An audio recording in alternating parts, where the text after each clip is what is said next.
అయోధ్య హనుమ అని ఒక దేవాలయం దర్శనం కోసం మనం వెడుతున్నప్పుడు ఒక ఆశ్చర్యకరమైనటువంటి వృక్షాన్ని చూసాం. దాని మొదలే పెద్ద మొదలు, ఎంత పొడుగైన చేతులున్నవాడు దాన్ని కౌగిలించుకోలేడు, అంత పెద్ద మొదలు చూస్తే ఒక చెట్టు అనుకుంటాం, కానీ చెట్టు పైకి చూస్తే 5 చెట్లు ఉంటాయి. 5 చెట్లు, ఆకులు కూడా తేడా కనపడతాయి, కొమ్మలు తేడా కనపడతాయి, కాండం ఒకటే. అంటే 5 చెట్లు తర్వాత కలిసి ఒకటైపోయి. పైకి చూస్తే తేడా చెప్పాలి తప్ప కింద చూస్తే తేడా చెప్పడం సాధ్యం కాదు. 2 అంతగా ఒకటయ్యాయి. అంతగా ఒకటైపోవడం హఠాత్తుగా ఒక రోజులో జరగదు.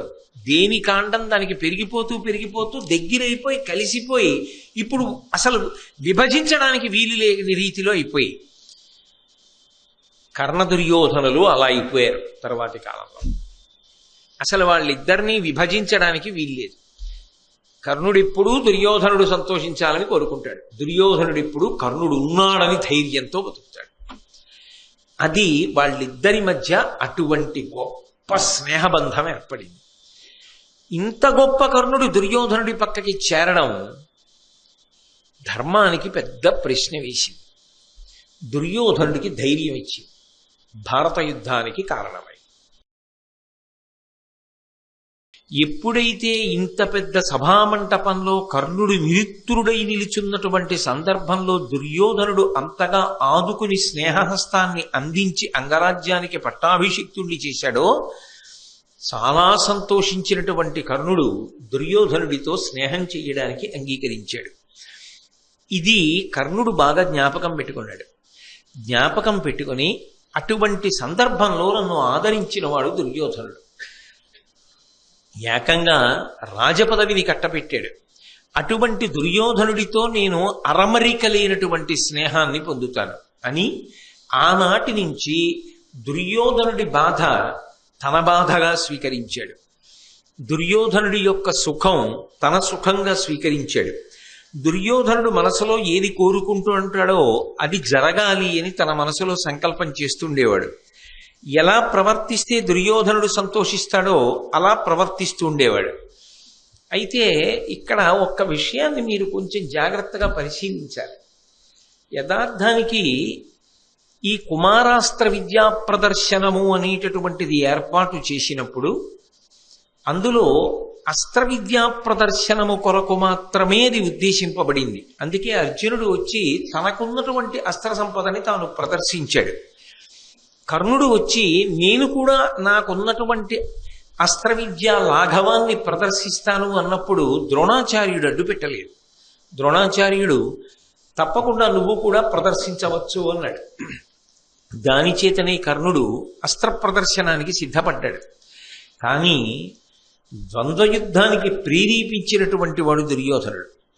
నిజానికి ద్వంద్వయుద్ధానికి ప్రేరేపించినప్పుడు ఇది ద్వంద్వయుద్ధానికి సంబంధించిన వేదిక కాదు కదా, ఇద్దరు కలిసి యుద్ధం చేయడానికి కాదు కదా పెట్టింది. గదాయుద్ధం అంటే ఒకడు తన యొక్క విద్యని చూపించలేడు కాబట్టి భీమ దుర్యోధనుల మధ్య ఏర్పాటు చేశాం. ఇద్దరు ద్రోణుడి దగ్గర చదువుకున్నారు కాబట్టి ఇద్దరు తగినటువంటి జోడీ కాబట్టి ఎవరు బాగా నేర్చుకున్నారు అన్నది తెలుస్తుంది. కాబట్టి అర్జునుడికి సంబంధించినంత వరకు నిజానికి ఎదురుగుండా వేరొక విలుకాడు ఎవరూ లేడు. ఆయనకున్న అస్త్ర విద్యా ప్రదర్శనం ఆయన చేశాడు. కాబట్టి ద్వంద్వ యుద్ధం చేయవలసిన అవసరం ఏముంది అని ఎవరు అడగలేదు. అక్కడ అడగలేదు కాబట్టి కర్ణుడు ప్రారంభం చేశాడు. కాబట్టి కర్ణుడి యందు దోషం లేదు. దుర్యోధనుడు నువ్వు ద్వంద్వయుద్ధం చెయ్యి అని చెప్పాడు, వద్దు అని ఎవరు అనలేదు. అర్జునుడు స్వీకరించను అన్నమాట అనలేదు. కాబట్టి ఆయన ద్వంద్వయుద్ధానికి సిద్ధపడ్డాడు. సిద్ధపడ్డ తర్వాత ఒక అస్త్రాన్ని ప్రయోగించేశాడు. ఆయన మేఘాస్త్రాన్ని ప్రయోగించడం పూర్తయిపోయింది. వెంటనే అర్జునుడు వాయవ్యాస్త్రాన్ని ప్రయోగించాడు.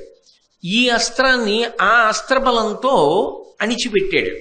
మళ్ళీ చీకట్లు పోయి మళ్ళీ వెలుతురు వచ్చింది. అప్పుడు అసలు కృపాచార్యుడు ప్రవేశించి మాట్లాడవలసిన అవసరం ఏంటి? మాట్లాడితే ఎప్పుడు మాట్లాడాలి? ఆ ద్వంద్వయుద్ధం ప్రారంభం కావడానికి ముందు మాట్లాడాలి. నువ్వు అర్జునుడితో ద్వంద్వయుద్ధం చెయ్యాలనుకుంటున్నావు కదా, అర్జునుడు ఫలానా, నువ్వెవరు అని అడగాలి. మరి ద్వంద్వ యుద్ధం మొదలైపోయి ఒక అస్త్రం వేసేసిన తర్వాత, అర్జునుడు కూడా వేసేసిన తర్వాత, ద్రోణాచార్యుల వారు అంగీకరించి ఊరుకున్న తర్వాత కృపాచార్యుడెవరు? ఆయన ఎందుకు వచ్చి ఆపాలి అసలు? పోని అదే సిద్ధాంతం అండి, అలాగే ఉంటుంది యుద్ధం అంటే. అందుకని అర్జునుడి వైపు చెప్పి అడిగాడు కృపాచార్యుడు. లేట్ అయినా, ఆలస్యం అయిపోయింది అనుకోండి, కాదనం, ఆలస్యం అయిపోయినా కూడా కృపాచార్యుడు జోక్యం చేసుకోవడంలో తప్పు లేదు అని అంటారా? మరి కురుక్షేత్ర సంగ్రామం వేళటికి కర్ణుడు కుంతీదేవి యొక్క కుమారుడుగా ప్రవేశించలేదుగా యుద్ధభూమిలోకి. నిజానికి కర్ణుణ్ణి చంపేసినప్పుడు కూడా అర్జునుడికి తెలియదుగా నా అన్నగారని. అర్జునుడి వరకు ఎందుకు, ధర్మరాజుకి తెలియదు, భీముడికి తెలియదు, నకులుడికి తెలియదు, సహదేవుడికి తెలియదు. తెలుసున్నది కృష్ణ పరమాత్మకు ఒక్కటే. తెలుసున్న కృష్ణ పరమాత్మ పాండవులకు చెప్పలేదు, ఆయన మీ అన్నయ్య అన్న విషయాలు. కాబట్టి కుమారాస్త్ర విద్యా ప్రదర్శనం వేళటికి కర్ణుడు సాంఘికంగా ఏ హోదా పొంది ఉన్నాడో, కురుక్షేత్ర సంగ్రామం జరిగే వేళటికి కూడా అదే హోదాలో ఉన్నాడు.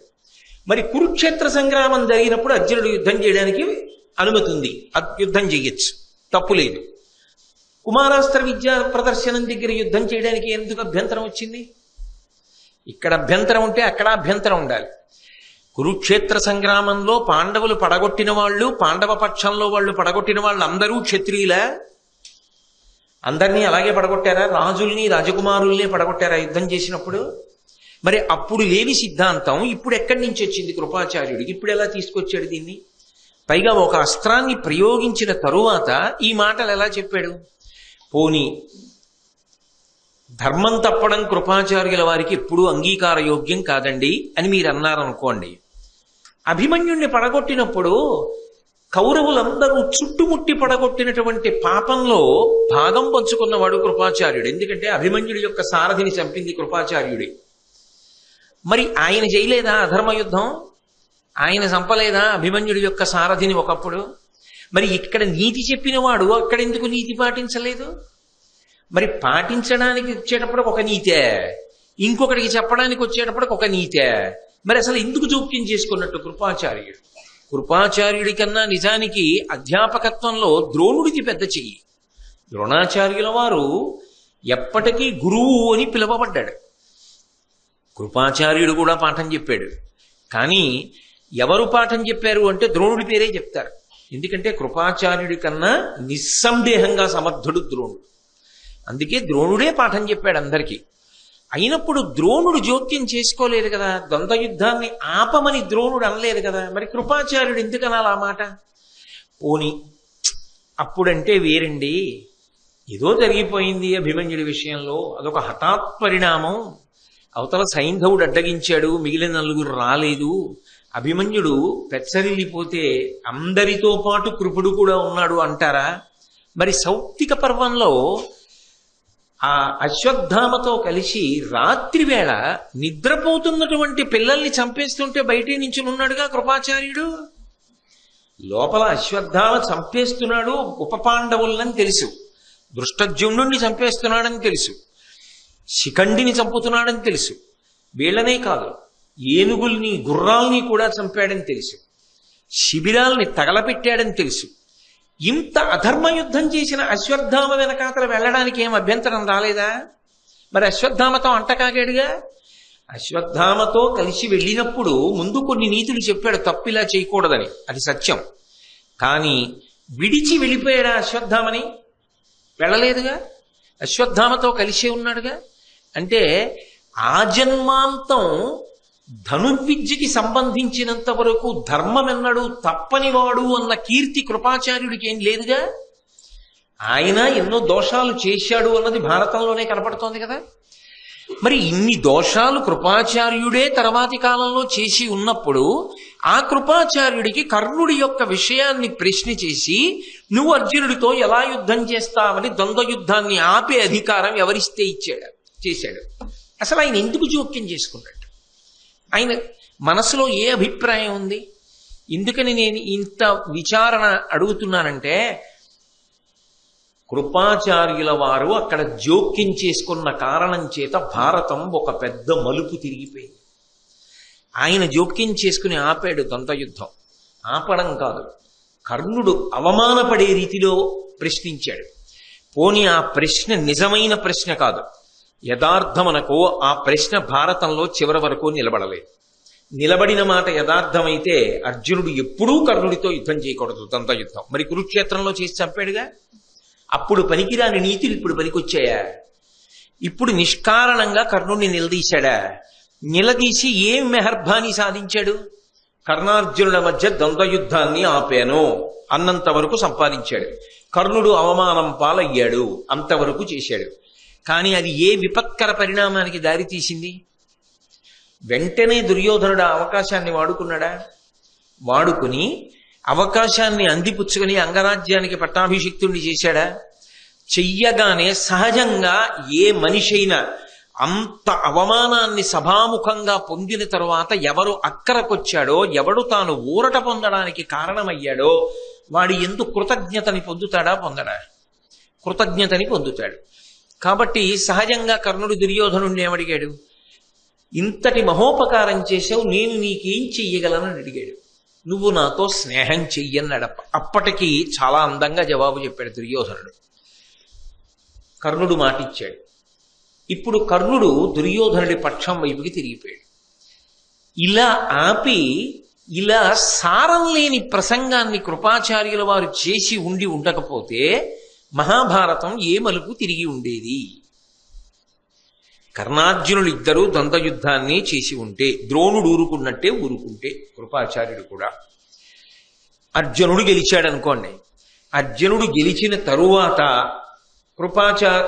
అర్జునుడు గెలిచిన తర్వాత దుర్యోధనుడు రాజ్యం ఇవ్వవలసిన అవసరం ఎందుకు కలుగుతుంది?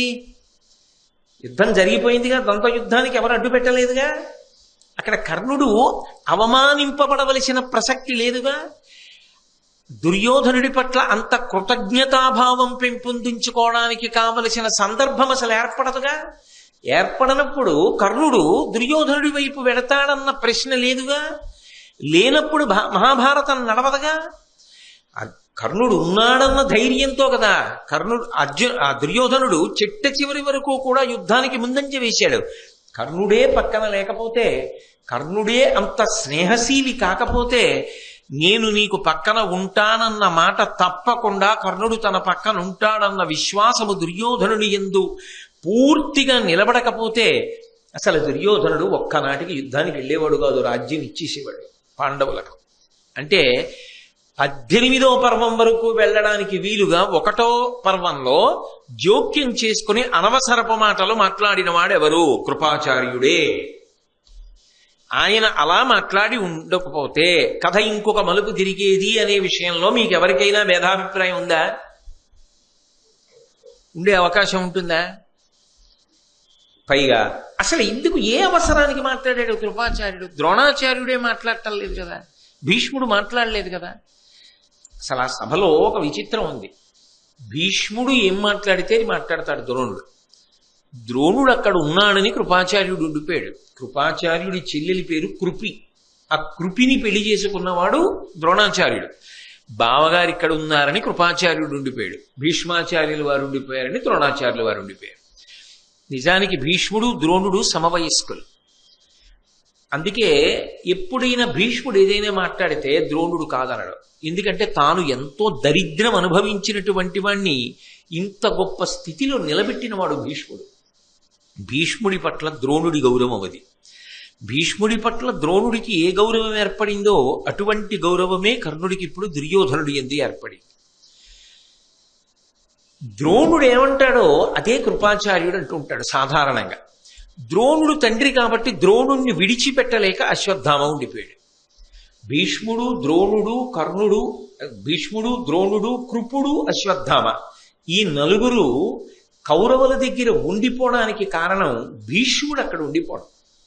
అందుకుని ఈ నలుగురు ఒక చోట ఉండిపోయారు.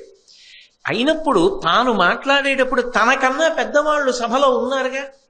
ద్రోణుడు ఉన్నాడు, అసలు పాఠాలు నేర్పిన ఆయన తనేదో చిన్నప్పుడో పాఠం చెప్పాడు. ఇప్పుడు కుమారాస్త్ర విద్యా ప్రదర్శనం ఏర్పాటవడానికి ప్రధాన కారకుడు ద్రోణుడు. దానికి అనుమతిని ఇవ్వవలసిన వాడు ద్రోణుడు, ఇచ్చినవాడు ద్రోణుడు. అయినప్పుడు భీష్ముడు మాట్లాడాల, ధృతరాష్ట్రుడు మాట్లాడాల, మహారాజ హోదాలో మాట్లాడితే ధృతరాష్ట్రుడు మాట్లాడాలి, అథవా ఒక్క కారణానికి మాట్లాడితే కుంతి మాట్లాడాలి. ఎందుకని? సహజ కవచ కుండలములతో ఉన్నవాడు కాబట్టి ఈ కర్ణుడు నా పుత్రుడు. ఇప్పుడు చెప్తున్నాను సభాముఖంగా, ఇన్నాళ్ళు దాపరికం వహించా. ఇవాళ ప్రారంభమైనటువంటి ఈ వైషమ్యాలు భవిష్యత్తులో ఎక్కడికి దారితీస్తాయో, ఎక్కడికి దారి తీసినా పోగొట్టుకునేది నా బిడ్డల్ని కదా అని మాట్లాడే అధికారం ఏమైనా ఉంటే, ద్వంద్వయుద్ధాన్ని ఆపే అధికారం ఏమైనా ఉంటే యథార్థానికి కుంతీదేవికి ఉంది. మరి అసలు కృపాచార్యుల వారు దేని కొరకు దూరినట్ట మధ్యలోకి? నీకెందుకంత బాధ అంటారేమో. అలా దూరబట్టి కదా కర్ణుడికి అవమానం జరిగింది. అవమానం జరగబట్టి కదా దుర్యోధనుడు అవకాశం వాడుకున్నాడు కాబట్టి కదా స్నేహం అంకురించింది. స్నేహం అంకురించబట్టి కదా దుర్యోధనుడి వెనక ఉన్నాడు. ఉండబట్టి కదా ధైర్యంగా కురుక్షేత్రానికి వెళ్ళాడు. వెళ్ళబట్టి కదా భారత యుద్ధం జరిగింది. లేకపోతే ఆదిపర్వం దగ్గరే భారతం అయిపోయింది. ఇది పెనుమలుపు. అర్జునుడితో యుద్ధం చేసేవాడు లేకే తటపటాయిస్తున్నాడు దుర్యోధనుడు. ఎప్పుడు చక్కగా భర్తీ చేశాడు ఆ స్థానాన్ని. ఎవరు భర్తీ చేశారు? యథార్థానికి కృపాచార్యుల వారు తన నోటి మాటతో భర్తీ చేశారు. అయితే అసలు కృపాచార్యుడి ఉద్దేశ్యం ఏమై ఉంటుంది? ఏదో కారణం లేకుండా జోక్యం చేసుకోకూడదు కదా. ఆయన్ని తొందరపడి తప్పుపట్టడానికి వీల్లేదు. ఎందుకనంటే ఆయన గురుస్థానంలో ఉన్నవాడు. పాండవులకు కౌరవులకు మొదట పాఠం నేర్పినవాడు ఆయనే. అయినప్పుడు ఏ కారణం లేకుండా అకస్మాత్తుగా మధ్యలోకి వచ్చి ఆపేసి ఏదో మాట్లాడతాడా? ఏదో ఉండాలి ఆయన ఉద్దేశ్యం. ఏ ఉద్దేశ్యానికి ఆపి ఉంటాడు అంటే, భారతాన్ని పరిశీలిస్తే సహజంగా మనకు ఒక విషయం స్ఫురిస్తుంది. బహుశः ఇందుకే ఆపి ఉంటాడు వాళ్ళిద్దరి యుద్ధాన్ని. ఏ కారణం అయి ఉంటుంది? పాఠం నేర్పబడినటువంటి అర్జునుడి కన్నా గొప్ప విలుకాడు ఇంకొకడు లేడు అన్నది ద్రోణుడికి మొదటి నమ్మకం. ద్రోణాచార్యుల వారికి ఆ నమ్మకం ఉంటే కృపాచార్యుల వారికి ఉంటుంది. పైగా మీరు భారతాన్ని పరిశీలిస్తే కృపాచార్యుల వారికి అర్జునుడి మీద పక్షపాతం ఉందని, అర్జునుడి మీద చాలా అభిమానం ఉందని స్పష్టంగా అర్థమవుతుంది. అన్నిటికన్నా విశేషం ఏమిటంటే కృపాచార్యుల వారు చిరంజీవి. ఆయన మరణించడు. అందుకే భారత యుద్ధం ప్రారంభం అవుతోందనగా ధర్మరాజు గారు వచ్చి కృపాచార్యుడికి నమస్కారం చేస్తే ఓ మాట అన్నాడు, నేను మరణమును పొందను అన్నాడు. నాకు మరణం లేదు అన్నాడు. మరణం లేనివాడు దుర్యోధనుడి పక్షాన యుద్ధం చేశాడు.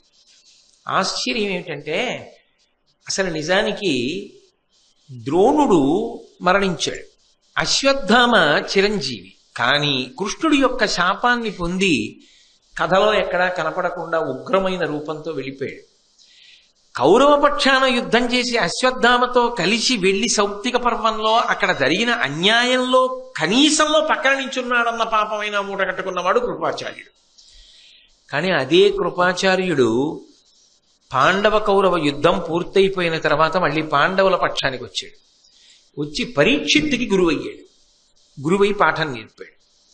ఆయన కథ సుఖాంతమైంది. చక్కగా ఆయనకి ఏమి ఇబ్బంది కలగలేదు. ఆయన జీవితంలో ఆయన ఏమి ఇబ్బంది పొందలేదు. కానీ ఆయన వేసిన విత్తనం ఉందే, ఆ విత్తనం ఏం చేసిందంటే కేవలంగా ఒక 10-11 మంది తప్ప ఇంకెవరు మిగల్లా. ఎంతమంది మిగిలారంటే ఓ 7 మిగిలారంతే పాండవుల వైపు.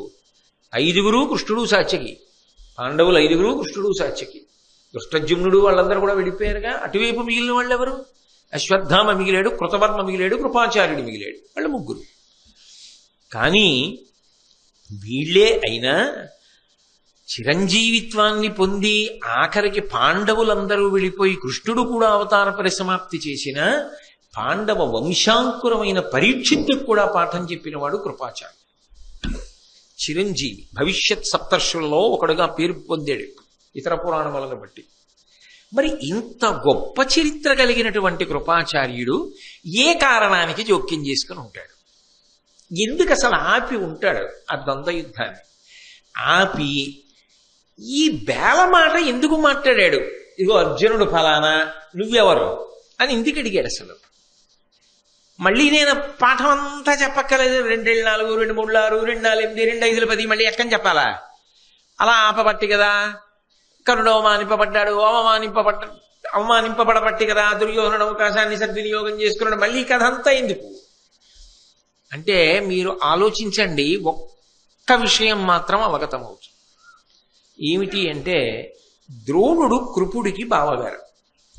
ద్రోణాచార్యుల వారి మీద ఎనలేని నమ్మకం పెట్టుకున్నవాడు భీష్మాచార్యుల వారు. అప్పటి వరకు కృపుడు పాఠం చెప్పాడు కృపాండవులకు. ద్రోణాచార్యుల వారు బంతిని నూతిలో పడిపోయిన దాన్ని బాణములు వేసి పైకి తీసినప్పుడు ఎవరిది అని అడిగి పిలిపించి వీళ్ళకి గురుస్థానంలో కూర్చోపెట్టి ఆయనకి జీవితంలో దరిద్రం అనుభవించవలసిన అవసరం లేకుండా ద్రోణాచార్యుడిని కాపాడి రక్షించి ఉన్నతికి తీసుకొచ్చిన వాడు భీష్మాచార్యుల వారు. ఇప్పుడు అటువంటి భీష్ముడు చూస్తున్నాడు కుమారాస్త్ర విద్యా ప్రదర్శనాన్ని. బహుశः ద్రోణుడు కానీ కృపాచార్యుడు కానీ ఏమని చెప్పుకుంటుంటారు భీష్ముడితోటి? అర్జునుడి కన్నా గొప్ప విలుకాడు లేడు అని చెప్పుంటారు కదా. అంటే అలా చెప్పు ఉన్నారు అంటే దాని అర్థం ఏమిటి? ఆ ఉద్దేశ్యంతోనే తయారు చేశారు అర్జునుడిని. వాళ్ళ మనసుల్లో భావాలు ఏవైనా కానివ్వండి, ధర్మ సంరక్షణకు ఉపయోగపడతాడు అనుకున్నారో, అర్హుడు అనుకున్నారో, ఏమనుకున్నారో కాసేపు పక్కన పెట్టండి. వాళ్ళు అర్జునుణ్ణి గొప్ప విలుకాడిగా తయారు చేశారు. అది దైవ సంకల్పం, అలా జరిగింది. కానీ అన్ని విధాల అర్జునుడితో సమానమైన వాడు, అన్ని విధాల అర్జునుణ్ణి దాటాలనుకుంటున్నవాడు కూడా ఒకడు ఉన్నాడు, నివురుగప్పిన నిప్పులా. వాడు కూడా ఇంత సాధన చేస్తున్నాడు. కానీ వాడికి ఆ పేరు ఇవ్వకపోవడం వల్ల, ప్రఖ్యాతి ఇవ్వకపోవడం వల్ల, వాడిని అలా ప్రోత్సహించకపోవడం వల్ల, వాడికి ఆ గౌరవాన్ని పొందవలసిన దాన్ని పొందడానికి అవకాశం కల్పించకపోవడం వల్ల మాత్సర్యంగా మార్చుకుంటున్నాడు అర్జునుడి పట్ల. ఇది ప్రమాదమునకు వెడుతుందని గుర్తించడంలో వైక్లభ్యం పొందారు అందరూ. అది ఎక్కడ బయటపడిపోయింది? కర్ణుడి మాటలలో బయటపడిపోయింది కుమారాస్త్ర విద్యా ప్రదర్శనలో. అందుకే తిన్నగా వచ్చి అర్జునుడిని ప్రశ్నిస్తూ మాట్లాడాడు. మాట యందు కాఠిన్యం కనపడింది. అందుకే ఎందుకని ఆయన బాధ పాపం అటువంటిది మనసులో. వీళ్ళు కాబట్టి సహజంగా ఏం చెప్పుంటారు? అర్జునుడు ప్రదర్శించినట్లుగా అస్త్రాలు ఎవరు ప్రదర్శించారు, మేము ఇంత బాగా నేర్పాం, ఇంత గొప్పవాడిని చేశాం అంటే భీష్ముడు సంతోషిస్తాడు. ఆ పిల్లవాడి యందు అటువంటి నైపుణ్యం ఉంది, దాన్ని మేము బాగా సాన పట్టి వృద్ధిలోకి తెచ్చాం అని అనుకుని ఉండి ఉంటారు. వాళ్ళు ఊహించనిది, కుంతి ఊహించనిది, ద్రోణుడు ఊహించనిది, ధృతరాష్ట్రుడు ఊహించనిది, కలిసి చదువుకున్న దుర్యోధనుడే ఊహించనిది హఠాత్ పరిణామం ఏమిటంటే కర్ణుడు వచ్చి జబ్బచరిచి అర్జునుడికి ఎదురుగా నిలబడ్డాడు. అవకాశాన్ని వాడుకుని మలుపు తిప్పినవాడు దుర్యోధనుడు. ద్వంద్వయుద్ధం చెయ్యి అన్నాడు. ద్వంద్వయుద్ధం వరకు అర్జునుడితో నేను నిలబడలేను, కేవలం నేను కొన్ని అస్త్రాలు చూపించగలనని కర్ణుడు అనలేదు. అంత ఉత్సాహంతో రా అన్నాడు. నిజానికి అర్జునుడు అనలేదు. ఇది చూస్తున్నాడు కృపాచార్యుల వారు, ఇది చూస్తున్నాడు. అర్జునుడు ఏమన్నాడు? పిలవని సభకి వచ్చి ఎందుకు నువ్వు మాట్లాడుతున్నావు అన్నాడు. అంతే. కర్ణుడు ఏమన్నాడు? పిరికి వాళ్ళకి బలహీనులకు చెప్పే మాటలు చెప్పకు, బాణాలేయి అన్నాడు. అంటే ఎవరి యందు ఉత్సాహం పూనిక ఉన్నాయి? అప్పటికా పరిస్థితుల్లో చూస్తే నిష్పక్షపాతంగా భారతం తర్వాత చదివినట్లుగా మీరు భావన చెయ్యొద్దు. నేను నిన్న నుంచి చెప్తున్నాను ఈ మాట. అప్పటి వరకే అయితే ఏమనుకుంటారు? అయ్యి బాబాయ్ అర్జునుడు అనుకున్నాం కానండి, ఈ పిల్లాడెవరో ఇతని విషయం కూడా కొంచెం పరిశీలించవలసిందే, లేకపోతే ఇంత ధైర్యంగా వచ్చాడనుకోవడం ఎలా?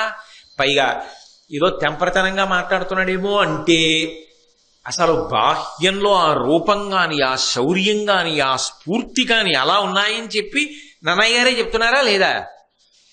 కాబట్టి ఇది అందరికీ ఆశ్చర్యకరమైపోయింది.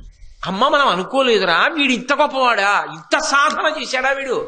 మనం చెప్పిన పాఠం అర్జునుడు బాగా పట్టుకున్నాడని మనం అనుకున్నాం, కాదు ఇంకోటి కూడా పట్టుకున్నాడు. ఇప్పుడు యుద్ధం ప్రారంభమైంది. ఇది అనుకోలేదు. అందరూ తెల్లబోయి చూస్తున్నారు. చూస్తుండగా ఏమవుతుందిలే అనుకున్నారు. కానీ మొదటి అస్త్రం కర్ణుడు వేశాడు. అదేం మామూలుగా వేయలేదు. మేఘాస్త్రం వేసేటప్పటికి కటిక చీకటి కప్పుకుంది. ఈ కటిక చీకటి కప్పుకున్నప్పుడు సహజంగా ఏమైందంటే కుంతి స్పృహ తప్పిపోయింది. అర్జునుడు ఏమైపోయాడు? అర్జునుడు ఏమైపోయాడని కుంతీదేవి స్పృహ తప్పింది తల్లి కాబట్టి, శిష్యుడు కాబట్టి మనం వీడిని బాగా తయారు చేశామని చెప్పాం. ఈ చీకట్లో ఇంకా కూడా ఏమైనా చేశాడా? అసలు వీడు ఉన్నాడా ఊడిపోయాడా అన్న ఆందోళన ఎవరికి ఉంటుంది? సహజంగా తయారు చేసిన గురువులు ద్రోణుడికి కృపుడికి ఉంటుందా ఉండదా? నా మీదకి ఎందుకు వస్తుంది, ద్రోణాచార్యుల వారి మీదకి పోతుంది, ఆయన కదా నేర్పింది అనడానికి బావగారు బావమరిది బతకగోరుతాడు. ఆ బావగారు ఉన్నారని కదా కృపాచార్యుల వారు ఇక్కడ ఉన్నాడు. మరి తన చెల్లెల్నే కదా ఇచ్చాడు. పైగా ఇద్దరు కవల పిల్లలు, కృపాచార్యుల వారు కృపి చంద్ర మహారాజు గారు పెంచాడు. వాళ్ళిద్దరూ కవల పిల్లలు. కవల పిల్లలంటే కలిసి పుట్టారు, కలిసి పెరిగారు, కలిసి అనుకోకుండా ఓ చోట ఉన్నారు. సాధారణంగా అన్న చెల్లి ఓ చోట ఉండరు.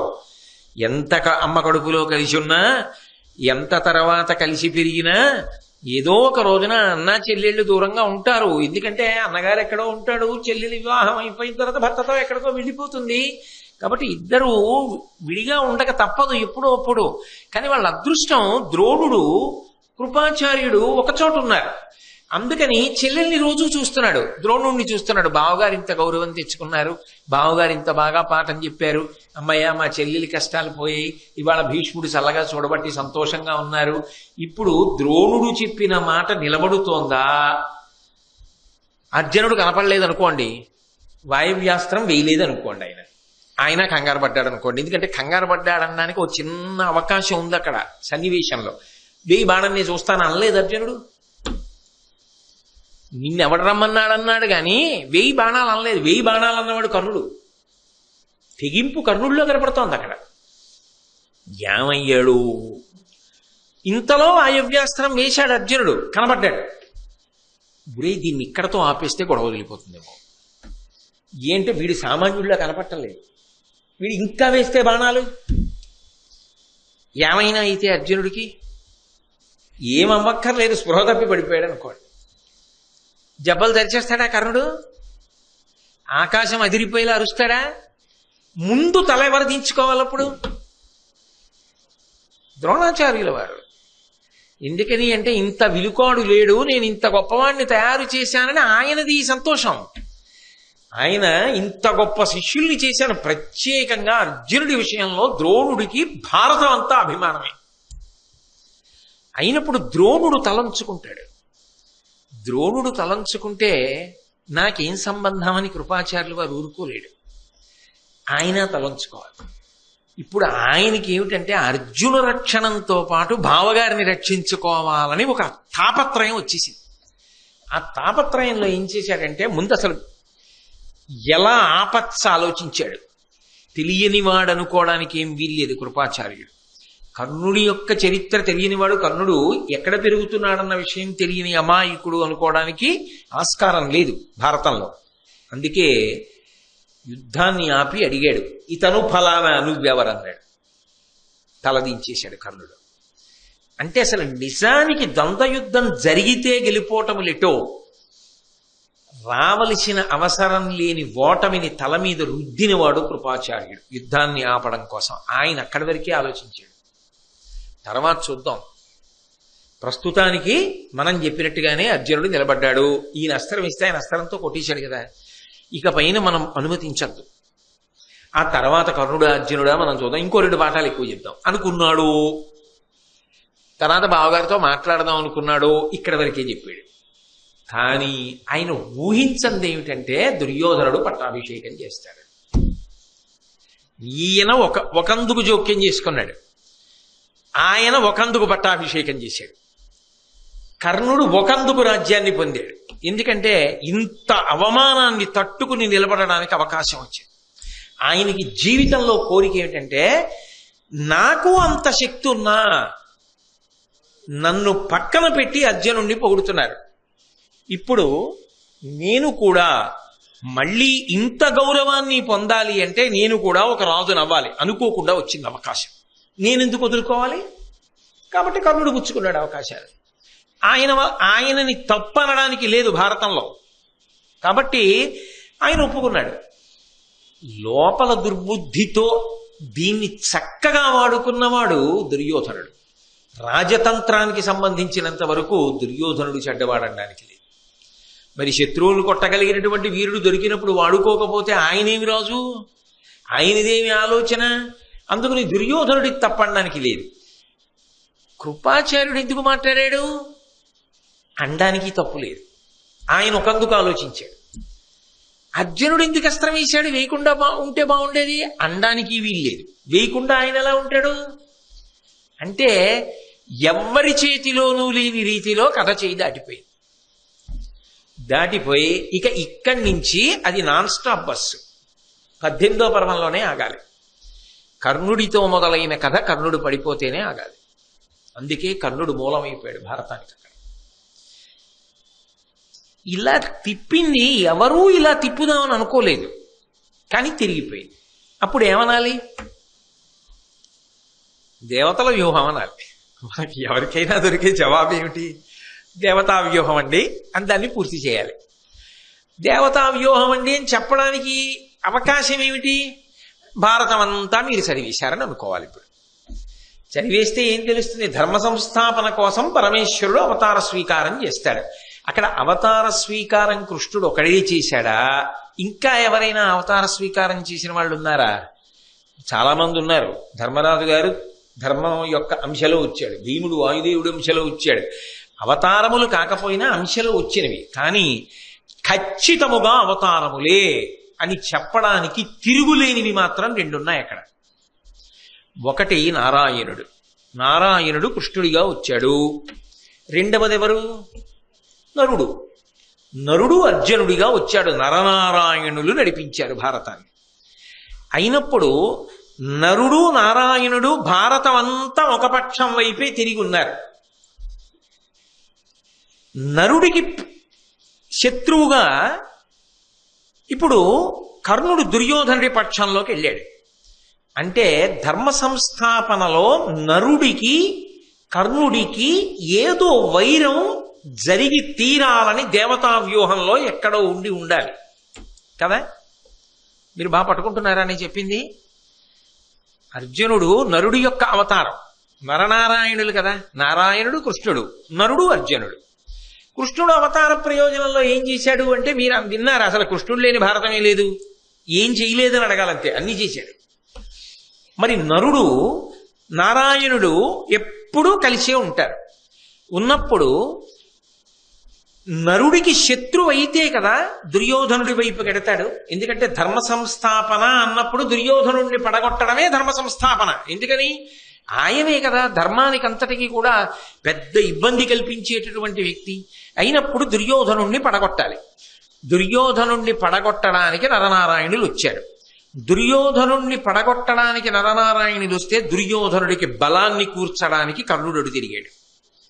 అటు తిరిగాడు అంటే అర్జునుడికి కర్ణుడికి ఇలా మాత్సర్యం మొదటి నుంచి ఉండిపోతోంది అంటే చిట్ట చివరికి ఏదో ఒక సందర్భంలో అర్జునుడి ప్రతిజ్ఞ చేయాల్సి వచ్చింది, నేను కర్ణుడిని చంపేస్తానని. అంటే ఇప్పుడు నరుడికి శత్రువుగా వచ్చేశాడు అని అర్థమైపోతోంది కథలో.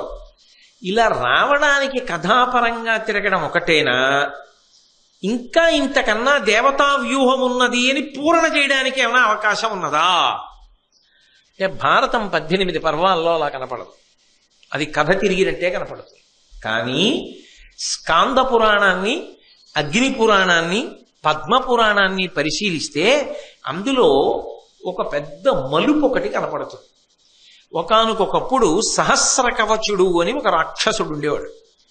ఆయన గొప్ప తపస్సు చేశాడు. ఆయనకి సహజముగా కవచము కుండలములు ఉండేవి.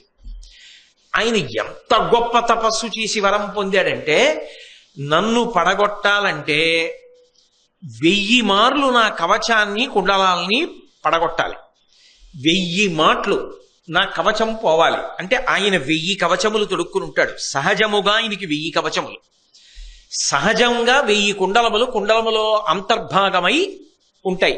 పైకి ఒక కుండలాలే కనపడుతుంటాయి, కానీ 1000 కుండలములు, 1000 కవచములు. నన్ను పడగొట్టాలంటే 1000 సంవత్సరములు తపస్సు చేసిన వాడు బాణం వేస్తే ఒకసారి ఒక కవచం ఒక కుండలాలు వదులుతా. అంటే 1000 సంవత్సరాలు తపస్సు చేస్తే ఒక్కసారే పోతాయి, ఒక కవచం ఓ కుండలాలు పోతాయి. ఇంకెన్ని మిగులుతాయి? 999. మళ్ళీ వెంటనే బాణం వేస్తానంటే కుదరదు. మళ్ళీ 1000 ఏళ్ళు తపస్సు చేయాలి. తపస్సు చేసి వచ్చి బాణం వేయాలి. బాణం వేసి మళ్ళీ ఇంకో కవచం, ఇంకో కుండలం సెట్ తాలూకా యుగళి రెండింటినీ కలిపి పడగొడుతూ ఉండాలి. ఈయన్ని పడగొట్టవలసి వచ్చింది నరనారాయణుడు. పడగొట్టడానికి వాళ్ళిద్దరు ఏం చేశారంటే పంచుకున్నారు.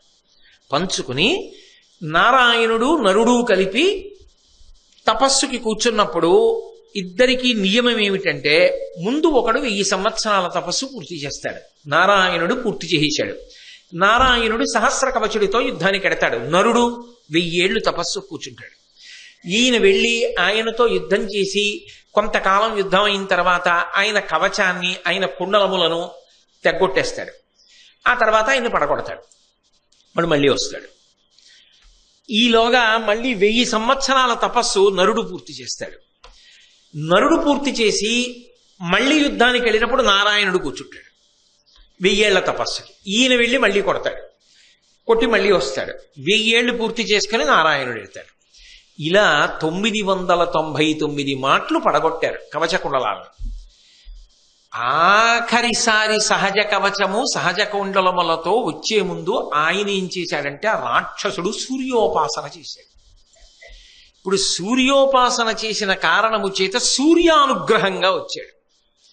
అందుకని ఆఖరిసారి సహజ కవచ కుండలాలు ఉండిపోయాయి. ఇప్పుడు ఇది వంతె ఎవరికి వచ్చిందంటే నరుడికి వచ్చింది. నరుడు అర్జునుడు. నరుడు అర్జునుడుగా వచ్చాడు. సహస్ర కవచుడు కర్ణుడిగా వచ్చాడు. అందుకని సహజమాత్సర్యం ఇద్దరి మధ్య చిన్నప్పటి నుంచి ఉండిపోయింది. అందుకని దేవతా వ్యూహం ఉన్నది కాబట్టే కృపాచార్యుడి నోటి వెంట ఆ మాటలు వచ్చాయి, కథ అలా తిరిగింది అని పూరణ చేయవలసి ఉంటుంది. మరి పురాణాలని బట్టి సమర్థించడానికి నేను చెప్పాను అనుకోవద్దు. భారతం చెప్పినప్పుడు సమన్వయం చేసి చెప్పవలసిన కర్తవ్యం నా మీద ఉంది కాబట్టి చెప్పాను. కానీ ఒక్కటి మాత్రం నిజం, ఆ పరిస్థితులలో కర్ణుడి పట్ల అలా ప్రవర్తించడాన్ని మాత్రం ఎవరూ సమర్థించలేరు కథాపరంగా. అది ఉపద్రవానికి దారి తీసినదే, అందులో మాత్రం ఏ సందేహము లేదు. కాబట్టి ఇప్పుడు దుర్యోధనుడు కర్ణుడికి అంగరాజ్య పట్టాభిషేకం చేశాడు. ఏదో భీముడు తర్వాత కొంత తూలనాడి మాట్లాడాడు. దుర్యోధనుడు కూడా అంత గంభీరంగానూ జవాబు చెప్పాడు. జవాబు చెప్పిన తర్వాత దుర్యోధనుడిని తీసుకుని కర్ణుడు కలిసి అంతఃపురానికి వెళ్ళిపోయారు. కర్ణుడికి దుర్యోధనుడికి మధ్య స్నేహం రోజు రోజుకి పెనవేసుకుపోతోంది. అవతల కృష్ణార్జునుల యొక్క స్నేహం సహజంగా పెనవేసుకుపోతుంది. ఎందుకంటే వాళ్ళిద్దరూ నరనారాయణులు అన్న విషయం భారతంలో ఒకసారి కాదు ఎన్ని మాటలో చెప్పారు. అది అవతార ప్రయోజనం, వాళ్ళిద్దరు అందుకు వచ్చారని. అందుకని వాళ్ళిద్దరూ ఎప్పుడూ కలిసే ఉంటారు. అంత సహజం వాళ్ళు. అనుకోకుండా కలిసి అంత పెనవేసుకుపోయింది వీళ్ళిద్దరి స్నేహం. ఇక్కడ పడింది బీజం. ఇంకా తర్వాత అది పెరుగుతోంది బాగా. ఎంత పెరుగుతోంది అంటే, ఒక్కొక్కసారి చూడండి 2 చెట్లు పక్క పక్కన పుడతాయి. 2 చెట్లు పెద్దవవుతున్నప్పుడు ఈ కాండం కలుస్తాయి. కలిసిపోయిన తర్వాత ఏమైపోతుందంటే 2 కాండములు ఏకమైపోతాయి. 2 కాండములు ఏకమైపోతే మీరు కొమ్మల్ని బట్టి చెట్టుని చెప్పాలి. ఇందులో ఈ చెట్టు ఉందని మీరు జ్ఞాపకం తెచ్చుకుంటే, మనందరం కూడా ఒకనకొకప్పుడు ఆ నైమిషారణ్యానికి యాత్రకు వెళ్ళాం. అలా నైమిషారణ్యం యాత్రకు వెళ్ళినప్పుడు అయోధ్య హనుమ అని ఒక దేవాలయం దర్శనం కోసం మనం వెడుతున్నప్పుడు ఒక ఆశ్చర్యకరమైనటువంటి వృక్షాన్ని చూసాం. దాని మొదలే పెద్ద మొదలు, ఎంత పొడుగైన చేతులున్నవాడు దాన్ని కౌగిలించుకోలేడు, అంత పెద్ద మొదలు చూస్తే ఒక చెట్టు అనుకుంటాం, కానీ చెట్టు పైకి చూస్తే 5 చెట్లు ఉంటాయి. 5 చెట్లు, ఆకులు కూడా తేడా కనపడతాయి, కొమ్మలు తేడా కనపడతాయి, కాండం ఒకటే. అంటే 5 చెట్లు తర్వాత కలిసి ఒకటైపోయి. పైకి చూస్తే తేడా చెప్పాలి తప్ప కింద చూస్తే తేడా చెప్పడం సాధ్యం కాదు. 2 అంతగా ఒకటయ్యాయి. అంతగా ఒకటైపోవడం హఠాత్తుగా ఒక రోజులో జరగదు. దేని కాండం దానికి పెరిగిపోతూ దగ్గరైపోయి కలిసిపోయి ఇప్పుడు అసలు విభజించడానికి వీలు లేని రీతిలో అయిపోయి. కర్ణదుర్యోధనులు అలా అయిపోయారు తర్వాతి కాలంలో. అసలు వాళ్ళిద్దరినీ విభజించడానికి వీల్లేదు. కర్ణుడిప్పుడు దుర్యోధనుడు సంతోషించాలని కోరుకుంటాడు, దుర్యోధనుడిప్పుడు కర్ణుడు ఉన్నాడని ధైర్యంతో బతుకుతాడు.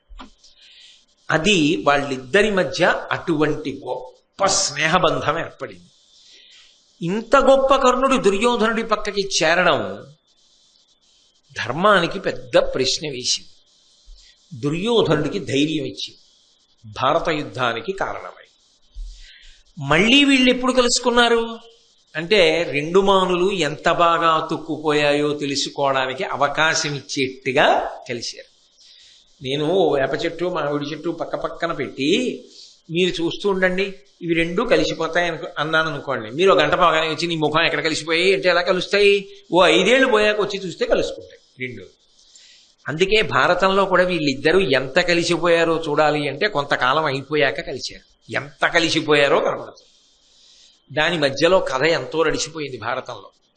ఆ తర్వాత లక్క ఇంట్లో పెట్టారు, పాండవుల్ని కాల్చేశామనుకున్నారు, చంపేశామనుకున్నారు, వాళ్ళు దైవానుగ్రహం చేత బయటపడిపోయారు, బ్రాహ్మణ వేషాలు వేసుకున్నారు, ఏకచక్రపురంలో తిరిగారు, రాక్షస సంహారం చేశారు, భీముడు హిడింబని పెళ్లి చేసుకున్నాడు, ఘటోత్కచుడు పుట్టేశాడు, వ్యాస మహర్షి వెళ్ళి దర్శనమిచ్చారు, ఎవరో వచ్చి చెప్పారు, అవతల ద్రుపద మహారాజు గారు యజ్ఞం చేశాడు, యాజ్ఞసేని ద్రౌపదీదేవి ఆవిర్భవించింది, అర్జునుడికి ఇచ్చి పెళ్లి చెయ్యాలనుకుంటున్నాడు, ఆవిడికి స్వయంవరం అన్నారు. పాండవులు బయలుదేరి పాంచాలపురానికి వస్తుండగా ఒక గంధర్వుణ్ణి ఓడించారు, ధౌమ్యుణ్ణి పురోహితుడిగా స్వీకరించారు. ఆ బ్రాహ్మణ వేషాలతోనే స్వయంవర మంటపానికి వచ్చారు. అనుకోకుండా అక్కడ స్వయంవర మంటపంలో పాండవుల్ని ఎవ్వరూ గుర్తుపట్టలేదు. కానీ 5గురు అక్కడ ఉన్నారు. కానీ దుర్యోధనుడి దృష్టిలో పాండవులు చచ్చిపోయారు. పాండవులు చచ్చిపోయారనుకున్న దుర్యోధనుడికి కర్ణుడితో అవసరం ఉందా? అర్జునుడు చచ్చిపోయాడుగా ఆయన దృష్టిలో. ఇంకెందుకు కర్ణుడు? అయిపోయిందిగా స్నేహం. ఇంక ఇప్పుడు పెద్ద స్నేహం ఉంటే ఏమిటి, లేకపోతే ఏమిటి అని వదిలేయలేదు కర్ణుడు. పోన్లే ఏదో ఆ పరిస్థితుల్లో ఆయనతో స్నేహం చేశాం, మనం పరిశీలిస్తున్నా, తెలియదు దుర్యోధనుడు ఎటువంటి వాడో, ఇంకా మనకెందుకు లేదు, దూరంగా జరిగిపోదాం అని కర్ణుడు అనుకోలేదు. వాళ్ళిద్దరి స్నేహం అలాగే కొనసాగింది. అంటే వాళ్ళు ఒక ప్రయోజనానికి ముందు కలుసుకున్న తర్వాత వాళ్ళ మధ్య విడదీయరాని అనుబంధం ఏర్పడింది.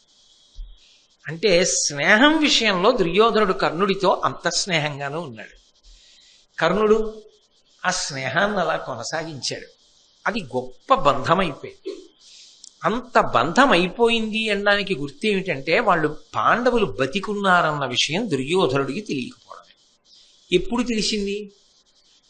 మత్స్యయంత్రాన్ని అర్జునుడు కొట్టిన ఏడాది తర్వాత తెలిసింది. అప్పటి వరకు తెలియదు దుర్యోధనుడికి. అంటే నిజానికి ఆ ప్రయోజనం అయిపోయిందని కర్ణుడిని వదలచ్చుగా, వదలలేదుగా. అంటే స్నేహం వరకు మాత్రం కర్ణ దుర్యోధనుల మధ్య గొప్ప స్నేహబంధం ఉంది అని అంగీకరించకుండా ఉండడానికి కారణం ఏముంది భారతంలో? లేదు. కాబట్టి వాళ్ళిద్దరి మనసులు కలిశాయి. స్నేహానికి సంబంధించినంత వరకు ఎప్పుడూ కర్ణుడు మనసులో ఏం కోరుకుంటాడంటే దుర్యోధనుడు సంతోషంగా ఉండాలి. ఎప్పుడో ఉపకారం చేశాడు కాదు, ఆయన కృతజ్ఞత అంతే. అది కర్ణుడి విషయంలో గొప్ప గుణం. నాకు అందు ఉపకారం చేశాడు, ఆ ఉపకారం చేయడం వల్ల నేనేం బాగుపడుతున్నాను, ఈ దుర్యోధనుడితో అంటకాకవలసి వస్తోంది అని ఆయన జీవితంలో విసుక్కుని దుర్యోధనుడిని వదిలేద్దాం అనుకున్న సందర్భం లేదు. నిజంగా చెప్పాలి అంటే దుర్యోధనుణ్ణి వదిలేస్తే అఖండ భూమండలానికి రాజయ్యే అవకాశం వచ్చింది. దుర్యోధనుడితో ఉన్నాడనుకోండి, ఏమవుతాడు కర్ణుడు? ఏమీ అవడ, అలాగే ఉంటాడు. ఎందుకంటే దుర్యోధనుడు రాజు అవుతాడు. దుర్యోధనుడిని వదిలి పాండవుల వైపుకి వెళ్ళిపోయాడు అనుకోండి, కృష్ణుడు చెప్పాడు నువ్వే అబ్బాయి పెద్ద కొడుకువి అన్నాడు, కుంతి చెప్పింది నువ్వే అబ్బాయి పెద్ద కొడుకువి అంది, కృష్ణుడు మాట ఇచ్చాడు నువ్వు పాండవుల వైపుకి వచ్చేస్తే నీకే పట్టాభిషేకం అన్నాడు. విని వెళ్ళిపోయాడు అనుకోండి, దుర్యోధనుడు ఏమైపోతాడు కాసేపు వదిలేయండి, ఎందుకంటే ఏమైపోతాడు అందరికీ తెలుసు. కానీ కర్ణుడు చక్రవర్తి అయిపోతాడు. అలా అవుతాడని తెలిసి వదిలాడా దుర్యోధనుణ్ణి? వదలలేదు కర్ణుడు. అర్జునుడు చచ్చిపోయాడు కదా అని దుర్యోధనుడు వదిలాడా కర్ణుణ్ణి? వదలలేదు. స్నేహం విషయం వరకు మాత్రం అవసరంతో మొదలైన స్నేహం అవసరాలతో సంబంధం లేకుండా నిలబడిపోయింది. స్నేహాన్ని స్నేహంగా పవిత్రంగా చూడవలసి వస్తే దానికి నేను వంక పెట్టలేను. ఎందుకంటే అది ఒక అవసరంతో ప్రారంభమైన తర్వాత అలా కొనసాగింది, అది అలా నిలబడింది చరిత్రలో. కర్ణదుర్యోధనుల స్నేహం అంటే కర్ణదుర్యోధనుల స్నేహంగానే నిలబడింది. అక్కడి వరకు మాత్రం గొప్ప విషయం. అందుకే నేను ఒక మాట అన్నాను, కర్ణుడు దురదృష్టవంతుడు అనిపిస్తుంది అని. ఇంత గొప్ప గుణం ఉన్నవాడు ఏమి కీర్తి సంపాదించుకోగలిగాడు? దుష్టచతుష్టయంలో ఒకడు అన్న పేరు పొందాడు కానీ నిజానికి అన్ని అవకాశాలు కూడా వదిలిపెట్టి దుర్యోధనుడితోనే ఒక్క ఉపకారానికి అలాగే స్నేహం కోసం నిలబడిపోయినటువంటి మహనీయమూర్తి అన్న కీర్తి అంత తొందరగా వ్యాప్తిలోకి వచ్చిందా? కర్ణుడు ఎవరు అని అడిగారు అనుకోండి, దుష్టచతుష్టయంలో ఒకడు అంటారు. ఈ గుణాలు చెప్తారా? అది కర్ణుడి తప్ప? మళ్ళీ నేను వెనక్కి వెళ్ళాను అనుకోండి, నేను చాలా ప్రశ్నలు అడగాలి. వీడు నా కొడుకు అని కుంతి చెప్పుంటే, వీడు నా కొడుకు అని సూర్యుడు చెప్పుంటే, తెలిసున్న భీష్ముడు చెప్పుంటే, తెలిసున్న కృష్ణుడు చెప్పుంటే కథ ఎలా ఉండేదో ఎవరూ చెప్పలేదుగా. ఎవరి స్వార్థం వాళ్ళు చూశారు కథాపరంగా. అయితే చివరికి పోయిన వాడెవరు? కర్ణుడు కదా. అపకీర్తిని మూట కట్టుకుని నెత్తి మీద పెట్టుకుపోయాడే మహానుభావుడు. మరి దురదృష్టవంతుడు అని మనసుని సరిపెట్టుకోకపోతే ఏమని సరిపెట్టుకోవాలి ఇంకా భారతంలో? అందుకే కర్ణుడు లేని భారతం లేదు అనడానికి కారణం అదే. మీరు ఎన్ని కోణాల్లో చూస్తే కర్ణుడు అన్ని కోణాల్లో కనపడతాడు. కానీ అంత మాత్రం చేత అన్ని వేళలా కర్ణుడు మంచివాడే, దుష్టచతుష్టయంలో ఒకడని చెప్పడానికి యోగ్యత లేనివాడని మాత్రం నేను అన్నాం. అలాగా అనవలసిన సందర్భాలు ఆయనే కల్పించుకున్నాడు. ఎందుకని అంటే దురదృష్టం అంతే, అలాగే తిరిగిపోయింది ఆయన జీవితం. అది అనుకోలేదు. ఎందుకనంటే అల్లుకున్నది అది. ఒక తీగ ఉందండి, ఆ తీగ నిటారుగా ఉన్న స్తంభాన్ని అల్లుకుంది. అల్లుకున్న తీగ ఏమో దాని అదృష్టం బాగుంటే అది చుట్టూ వంకర తిరగక్కర్లేకుండా ఇలాగే పైకెక్కునేమో, ఏదో దానికి ఉన్న చిన్న బుడిపిల్లు పట్టుకుని పైకెక్కునేమో. అది అల్లుకున్నదే వంకర టింకర కొమ్మని. వంకర టింకర కొమ్మని అల్లుకున్న తీగ వంకర టింకరగానే ఉంటుంది. వంకర టింకరే దుర్యోధనుడు. కర్ణుడు ఎలా రుజుత్వంతో ఉంటాడు? ఇంకా అల్లుకున్నది ఆయనతో ఏ కారణానికైనా. అలా అల్లుకోవలసిన పరిస్థితి వచ్చింది. ఎందుకు వచ్చింది అంటే దానికి ఆయన ఒక్కడే కారణం కాదు, చాలా మంది. ఆ సందర్భంలో ఇంత నేను తలకొట్టుకు చెప్పవలసి వచ్చింది. కృపాచార్యుల వారి మాట కూడా వెనక దేవతా వ్యూహం పక్కన పెడితే ఇంతమంది కారణంగా ఆయన దురదృష్టవంతుడు చివరికి అయిపోయాడా లేదా? ఇన్నిటికీ మూల బీజం కన్యాగర్భం. ఇంత ప్రమాదహేతుస్మ చెప్పక చెప్పడం భారతం యొక్క ఆంతర్యం. అందుకే భారతం ఎంతో పూర్వాపర విమర్శ చేస్తే తప్ప ఒక పట్టాన అందేటటువంటి అమృతం కాదది. కానీ అందుకే వింటే భారతం వినాలి అన్న సామెత ఎందుకు వచ్చిందంటే నిజంగా భారతం వింటే ఓ ఇలా ఉండకూడదా, ఒక్కొక్కసారి ఒక మాట ఇంత తిప్పుతుందా, ఇన్ని మలుపులు వస్తాయా, భారతం అంటే ఇలా ఉంటుందా, జీవితం అంటే కూడా అలాగే ఉంటుందా అని కృపాచార్యులు వారు అనుకున్నాడా? ఏదో మంచిగా అన్నాను అనుకున్నాడు. ఎంత తిరిగింది మాట అంతే. ఒక్కొక్కసారి మంచిగా అన్నామని మనం అనుకుంటాం, కానీ అది ఎంత మలుపులు తిరుగుతుందో ఎవరికి ఎరుక. కాబట్టి భారతం జీవితాల్ని ఆవిష్కరించి చూపిస్తుంది. మళ్ళీ ఎక్కడ కలుసుకున్నారు అంటే ద్రౌపదీదేవి యొక్క స్వయంవర మంటపంలో కలుసుకున్నారు. అక్కడికి వచ్చినప్పుడు పాండవులు చచ్చిపోయారన్న అభిప్రాయంతో దుర్యోధనుడు ఉన్నాడు. వాళ్ళు బ్రాహ్మణ వేషాల్లో ఎదురుగుండానే ఉన్నారు. అది వాళ్ళకి భగవద్ అనుగ్రహం. ఏమంటే వేషం కడితే మాత్రం తెలియడండి. భీముడు వేషం కడితే గుర్తుపట్టలేకపోయామండి అంటే ఎవడైనా నమ్ముతాడా? అర్జునుడు వేషం కడితే తెలియలేదండి అంటే ఎలాగా చెప్తారు చెప్పండి? ఏదో మనకి చలనచిత్రాల్లో ఏదో ఒక్కొక్కసారి కథానాయకుడు వేషం మార్చుకుని కొంచెం భాష ఒకటి మార్చి మాట్లాడతాడు. మాట్లాడేటప్పటికి ఆ ఎదురుగుండా ఉన్న ప్రతినాయకుడు వచ్చిన వాడు నాయకుడు కాడు అని బురిడీలో పడిపోతాడు. చూస్తున్న మనకే తెలిసిపోతుంది. అదేంటంటే మనం చూస్తేనే తెలిసిపోతుంది కదా, కొద్దిగా గడ్డం పెట్టుకున్నాడు ఏదో ఇలా మాట్లాడుతున్నాడని. అంత అమాయకుడు ఏమిటిదా ఆ ప్రతినాయకుడు ఆ మాత్రం కనిపెట్టలేకపోయాడు అనిపిస్తుంది. కనిపెట్టలేకపోతేనే చలనచిత్రమై 30 రూపాయలు ఇచ్చి చూస్తారు. అలా కనిపెట్టించకుండా వాడు మాత్రం ఏం చేయగలడు? ఆ నాయకుడు అలాగే ఉంటాడు. ఆయన ఏం చేసినా ఆయన తేజస్సు అంతే. ఆయన్ని మీరు ఎంత ఎలా అలంకారం చేసినా ఆయన తేజస్సు అలా బయటపడిపోతాడు. ఒకడ 5, మరి ఐదుగురు బయటపట్టం లేదంటే ఏమనుకోవాలి? మళ్ళీ దేవతా వ్యూహం అనే అనాలి. నేను ఎక్కడెక్కడ నేను పూరణ చేయడానికి అవకాశం ఉండదో అక్కడక్కడ దేవతా వ్యూహం అంటుండాలి. అలా అనడానికి కారణం కృష్ణుడు ఒక్కడికి కనపడడం ఏమిటి? ఆయన గుర్తుపట్టడం ఏమిటి?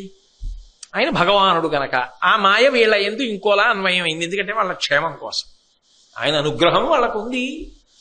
కథాపరంగా అంతే కదా. మొన్ననే కదా చెప్పాను నేను కృష్ణుడి గురించి మహాభారతంలో శ్రీకృష్ణుడు అని. కాబట్టి ద్రౌపదీదేవి స్వయంవరం ప్రకటించారు అనేటప్పటికీ నేను చేసుకుంటానని ఉత్సాహపడి అందరూ బయలుదేరారు. చూడండి, మైనస్ మార్కులని పెడుతూ ఉంటారు లోకంలో. లేకపోతే ఏమవుతుందంటే అంచనా వేసి పెట్టేస్తారు. అలాగే ద్రౌపదీదేవి స్వయంవరంలో ఏమిటంటే చాలా మంది వస్తారట. అద్భుతమైన కన్యట, యాజ్ఞసేని, యజ్ఞకుండంలో పుట్టిందిట. ఎవడు కొడతాడో మత్స్యయంత్రం అని చూడ్డానికి వచ్చిన వాళ్ళు కూడా ద్రౌపదీదేవిని చూసిన తర్వాత పోనీ ప్రయత్నిద్దామన్నారు. అంటే మైనస్ మార్కులు లేవుగా. అందుకని ఎత్తుతాడు, వాడు అదృష్టం బాగుందనుకోండి ద్రౌపదీదేవికి భర్త అయిపోవచ్చు. అని ఎత్తలేకపోయాడు అనుకోండి అందరినీ నవ్వినట్టే నవ్వుతారు, పక్కకి పోతాను, అంతే కదా. అందుకని వచ్చిన వాళ్ళందరూ పరీక్షించుకున్నారు. ఆ ద్రౌపదీదేవి కళ్యాణం మనుష్యుల యొక్క మనస్తత్వాల్ని ఆవిష్కరిస్తారంతే. అలా ఉండకూడదు, అలాంటి నవ్వు నాకొద్దు, నా సమర్థతని గుర్తిరిగే నేను చేస్తాను, లేనిది నుంచి అన్నవాడు గంభీరమైన వ్యక్తిత్వం ఉన్నవాడు. కాబట్టి వాళ్ళందరూ వచ్చినట్టే శిశుపాలుడు వచ్చాడు, జరాసంధుడు వచ్చాడు, దుర్యోధనుడు వచ్చాడు, కర్ణుడు వచ్చాడు, శ్రీకృష్ణుడు వచ్చాడు, బలరాముడు వచ్చాడు. కానీ వాళ్ళు ద్రౌపదీదేవిని వివాహం చేసుకోవడానికి వచ్చారు అని మాత్రం అనకూడదు ఎవరు శ్రీకృష్ణ బలరాముల విషయంలో. వాళ్ళు వచ్చిన ప్రయోజనం ఏమిటో అక్కడే తెలిసిపోయింది. మీరు శ్రీకృష్ణుడి విషయంలో విన్నారు కూడా. ఆయన అక్కడికి రావడానికి ప్రధాన కారణం పాండవ సంరక్షణ. సరే, ఒక్కొక్కళ్ళు వెళ్ళారు. ఆ ద్రుపద మహారాజు గారు చెప్పిన మాటలు విన్నారు. అలాగే దృష్టజ్యుమ్నుడు చెప్పినటువంటి మాటలు కూడా విన్నారు. ఆ దృష్టజ్యుమ్నుడు చెప్పాడు, ఇక్కడ 5 బాణములు ఉన్నాయి, ఇదిగో మత్స్యయంత్రాన్ని పెట్టాం పైన. ఈ మత్స్యయంత్రం అనేటటువంటిది భౌతికమైన యంత్రము కాదు, ఇది ఒక ముని విద్యకి సంబంధించినటువంటి యంత్రం. అందుకే అర్జునుడు తిన్నగా బాణప్రయోగం చేయలేదు దాని మీదకి. అది ముని విద్య అన్నప్పుడు ఆయన అనుగ్రహం కలగాలి. ఆయన అనుగ్రహం కలగాలి అంటే, ఓ ముని, నా బాణము యంత్రమును భేదించగలిగిన శక్తి నిమ్మని దానికి ప్రదక్షిణం చేసి నమస్కారం చేయాలి. అందుకే ప్రదక్షిణ నమస్కారాలు చేసి కొట్టాడు. మిగిలిన వాళ్ళు వెంటనే బాణం తీసి కొట్టే ప్రయత్నం చేశారు. అది ముని విద్య. ఎలా వశపడుతుంది? వశపడదు. దృష్టజ్యుమ్నుడు చెప్పాడు, ఈ 5 బాణములతో ముని యొక్క మంత్రశక్తితో ఏర్పాటు చేయబడినటువంటి ఈ మత్స్యయంత్రాన్ని ఎవడు కొడతాడో వాడికి నా చెల్లెలు స్వయంవరంలో వరమాల వేసి భర్త స్వీకరిస్తుంది. ఎవరెవరో ప్రయత్నించారు. తర్వాత దుర్యోధనుడు చెప్తే కర్ణుడు కూడా ప్రయత్నించాడు.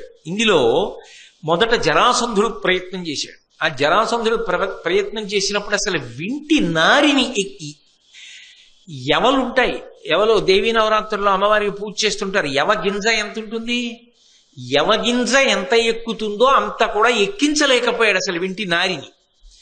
శిశుపాలుడు మినపగింజంతా కూడా ఎక్కించలేకపోయాడు. శల్యుడు పెసరగింజంతా ఎక్కించలేకపోయాడు. కర్ణుడు వెండ్రుగవాసంతా ఎక్కించలేకపోయాడు. ఇక్కడ సమర్థత అన్నదాని ప్రశ్న వస్తుంది. ఎక్కించలేకపోయాడు కర్ణుడు. ఎవరూ ఎక్కించలేకపోయారు అని అందరూ అనుకున్నారు. ఎవరూ ఎక్కించలేకపోయారు అని అనుకుంటున్నటువంటి సందర్భంలో అకస్మాత్తుగా అక్కడ కూర్చున్నటువంటి బ్రాహ్మణులలోంచి అర్జునుడు లేచి వచ్చాడు. అర్జునుడు లేచి వచ్చి, అర్జునుడు అని ఎవరికీ తెలియదు, ఆయన ధనస్సుని అవలీలగా ఎక్కుపెట్టాడు. అవలీలగా ఎక్కుపెట్టి మత్స్యయంత్రం కొట్టాడు. కొట్టగానే ద్రౌపది మెళ్ళలో వరమాల వేసి. కానీ మిగిలిన వాళ్ళందరికీ కోపం వచ్చింది. ఇదేమిటి, వచ్చిన వాళ్ళు రాజులు, ఎవరికీ దక్కకుండా మధ్యలో ఈయనొచ్చి మత్స్యయంత్రం కొట్టడం ఏమిటండి? మిగిలిన వాళ్ళు మత్స్యయంత్రం కొట్టాడు, ఆమె వరమాల వేసింది, వాళ్ళు చెప్పినట్టుగా జరిగింది అని ఊరుకున్నారు. కానీ దుర్యోధనాదులు అలా ఊరుకోలా, యుద్ధానికి సిద్ధపడ్డారు. ధర్మరాజు, నకులుడు, సహదేవుడు భీమార్జునులకు విషయాన్ని అప్పచెప్పి వెళ్ళిపోయారు. ఎందుకంటే 5 అక్కడ ఉంటే తెలిసిపోతుందనుకున్నాడో ఏమో ధర్మరాజు. 2 ఉంచి 3 వెళ్ళిపోయారు. 2 యుద్ధం చేస్తున్నారు భీష్మార్జునుడు. చేస్తున్నప్పుడు జరాసంధుడితోనూ శల్యుడితోనూ యుద్ధానికి వెళ్ళాడు భీముడు, ఎందుకంటే వాళ్ళు మల యుద్ధం చేస్తారు. కర్ణుడు విలువిద్యా ప్రదర్శనం చేస్తాడు, చేతిలో ధనస్సు పట్టుకుంటాడు. ఎదురుగుండా ఉన్నవాడు అర్జునుడు అన్న విషయం కర్ణుడికి తెలియదు. ఇప్పుడు తెలియకపోయినా అవకాశం వచ్చిందా లేదా? కాదనలేని సత్యం కదా. ఇప్పుడు అక్కడ కృపాచార్యులు వారు లేరు కాబట్టి యుద్ధం ఆపరు. ఒక్కసారి మొదట ఆపారు. జరిగితే ఏమయ్యుండేదో, ఎవరు గెలిచేవారు అన్న ఉత్కంఠ ఒకటి ఉండిపోతుంది కదా మనకి. ఇందులో మీరు సహజంగా ఆలోచన చేస్తే కర్ణుడికి సాధన చేసుకునే అవకాశం ఉంది ఇన్నాళ్ళు. అర్జునుడు ఇళ్లకు వెళ్ళి భిక్షాటన చేసి ఏదో ఇంటికి వచ్చి తినడమే తప్ప పాపం ఆయన విలువిద్యా సాధన చేయడానికి అవకాశం లభించిందని చెప్పడానికి కూడా సావకాశం కథాపరంగా లేదు. కాబట్టి ఇప్పుడు కర్ణార్జునులకు యుద్ధం సంభవించింది. అర్జునుడని కర్ణుడికి తెలియదు, కర్ణుడని అర్జునుడికి తెలుసు. కానీ యుద్ధం అంటూ జరుగుతున్నప్పుడు ఎవరన్నది చూడరు కదా. అవతలవాడు తనని గెలిచేసే దగ్గరికి వచ్చేస్తున్నాడు అన్నప్పుడు ఓడించేయగలగాలి కదా. ఓడించేస్తే అర్జునుడిని కర్ణుడు గెలిచినట్టు.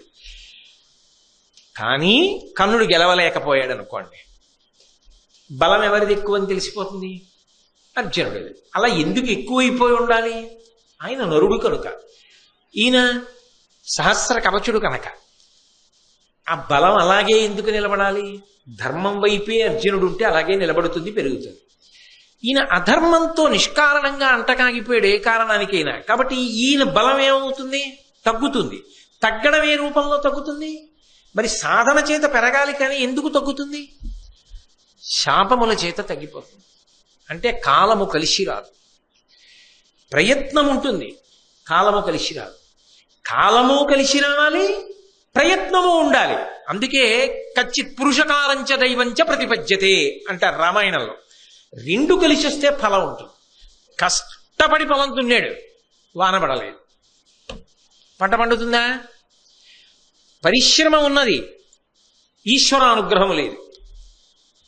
ఎందుకో ఎప్పుడు పడింది లేదు వాన, ఎందుకు మనం దున్ని అనవసరం అని చెప్పేసి యాత్రకు వెళ్ళిపోయాడు. బ్రహ్మాండమైన వర్షం పడి పండుతుందా? వాన పడింది, పొలం దున్నలేదు, విత్తులు వేయలేదు, పంట వస్తుందా? ఎందుకు వస్తుంది? దైవానుగ్రహం ఉన్నది, వర్షం పడింది, ప్రయత్నము లేదు. ప్రయత్నము దైవానుగ్రహము రెండూ కలిశాయనుకోండి, పంట పండుతుంది. పొలము దున్నాడు, వర్షము పడింది, పంట పండింది. ప్రయత్నం ఉన్నది కర్ణుడి వైపు నుంచి, ఈశ్వరానుగ్రహము రాదు. ఎందుకని? దుర్యోధనుడితో ఉన్నాడు.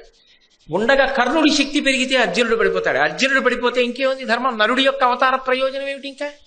అందుకని తగ్గాలి. పరిశ్రమ చేసినా తగ్గిపోవాలి అంటే అది తగ్గిపోవడానికి కావలసినటువంటి పరిస్థితులు రావాలి. ఆ పరిస్థితులు ఏ రూపంగా వస్తాయి? ప్రతికూలమై ప్రయత్నములు పెరగడానికి ప్రయత్నిస్తే తరిగిపోయేటట్టుగా శాపాలుగా వస్తాయి. అదే కర్ణుడి జీవితంలో జరిగిపోయింది. ఆయన కావాలని జరిగిందా? ఆయన కావాలని వెళ్ళాడా దుర్యోధనుడి వైపు? దురదృష్టవంతుడు, అనుకోకుండా వెళ్ళిపోవలసి వచ్చింది. అదే అలా నిలబడిపోయాడు స్నేహధర్మంతో, కానీ శక్తి మాత్రం తగ్గిపోతూ వచ్చింది. కాబట్టి ఇప్పుడు ఇద్దరి మధ్య యుద్ధం ప్రారంభమైంది, కర్ణార్జునుల మధ్య. ద్రౌపదీ స్వయంవర ఘట్టంలో కర్ణుడు యుద్ధం ప్రారంభం చేస్తూ అర్జునుడితో, కురుపతి సూడగ కర్ణుడు నరుదాకెను, శల్యుడనిలనందను తాకెన్, సరభసమున విస్మయమందిరి ధరణి దేవ మనుజ దేవ ప్రబరుల్. శల్యుడితో భీముడు యుద్ధం చేస్తున్నాడు, కర్ణుడితో అర్జునుడు యుద్ధం చేస్తున్నాడు. వేషాలు మాత్రం బ్రాహ్మణ వేషాలతో ఉన్నారు. కాబట్టి సభలో ఉన్న వాళ్ళు ఆశ్చర్యపోయి, ఇదేమిటిరా వీళ్ళు మంత్రం చెప్పడం మానేసి యుద్ధాలు మొదలెట్టారు, అయ్యో ఇదేమిటి ఆశ్చర్యంగా ఉందని అందరూ తెల్లబోయి చూస్తున్నారు. అలా తెల్లబోయి చూస్తూ ఉంటే కర్ణుడు అర్జునుడిని ఉద్దేశించి అన్నాడు, వీరుడగు నరునియేయు అపార శరావళుల నడుమ వారింపంగానే రక ఏటుడిగి మహాశూరుడు రాధేయుడు ఇంద్రజునకిట్లనియన్. అర్జునుడు వేసేస్తున్నటువంటి బాణములను మధ్యలో ఆపలేక కర్ణుడికి శక్తి సరిపోలేదు. యుద్ధంలో అర్జునుడిని నిగ్రహించలేకపోయాడు. నిగ్రహించలేక అర్జునుడి వంక తిరిగి ప్రశ్న వేశాడు. నా ఎదుర చక్కనై అనిసేయగా భార్గవునకును శచీవరునకును కౌంతేయుడగు విజయునకు కాక ఆయత భుజశక్తి ఒరుల కలవియ ధరణి. ఎవరయా నువ్వు? నాతో యుద్ధం చెయ్యగలిగిన వాళ్ళు, నా ఎదురుగుండా నిలబడగలిగిన వాళ్ళు ముగ్గురే. ఒకటి, నిలబడితే మహానుభావుడు ఉన్నాడే పరశురాముడు నిలబడి యుద్ధం చెయ్యాలి నాతో. ఎందుకని పరశురాముడికి శిష్యరికం చేశాడు తర్వాతి కాలంలో. పరశురాముడి మీద గౌరవం అప్పుడే ఉంది కర్ణుడికి. పరశురాముడు అంతటి విలుకాడు, ధనుర్వేదం అంతా తెలిసిన్నవాడు, ద్రోణాచార్యుల వారికి ఇచ్చాడు కదా. కాబట్టి అంతటి ధనుర్వేద విద్యాపారంగతుడైనటువంటి పరశురాముడు నా ఎదురుగుండా నిలబడి యుద్ధం చెయ్యగలడు. లేదా దేవేంద్రుడు నిలబడి యుద్ధం చెయ్యాలి. కాదా మూడవ వాడు ఒక్కడే యుద్ధం చెయ్యాలి. ఎవరు? ఆయన కౌంతేయుడకు విజయునకు కాక కుంతీదేవి కొడుకైనటువంటి విజయుడు అర్జునుడు చెయ్యాలి. అంటే ఎక్కడో మనసులో పాండవుల మీద గౌరవం ఉంది, అర్జునుడి మీద ఆ నమ్మకం ఉంది. అది అర్జునుడిగా ఎదురుగుండా లేడు కాబట్టి అన్నాడు. అర్జునుడుగా ఉంటే అండం. ఎందుకనడం అంటే మనసులో ఎక్కడో ఆయన వేరు, ఆయన జీవన విధానం వేరు అని తెలుసు. కానీ పక్కవాడు ఉంటే ఎదురుగుండా ఆయనున్నా ఒప్పుకోడు, ఆయన్ని తక్కువ చేసి మాట్లాడతాడు. అది మాత్సర్యం కాకపోతే ఇంకోటి ఎందుకు అవుతుంది? అప్పుడు దాన్ని ఆ పేరుతో కాకపోతే ఏ పేరుతో పిలుస్తారు? అది లేకపోతే భారత యుద్ధం ఎలా నడుస్తుంది? కాబట్టి అది అలా ఉండిపోవాలంతే. అంటే నిజానికి కర్ణుడి మనస్సులో సదభిప్రాయం ఉందా లేదా? ఉంది.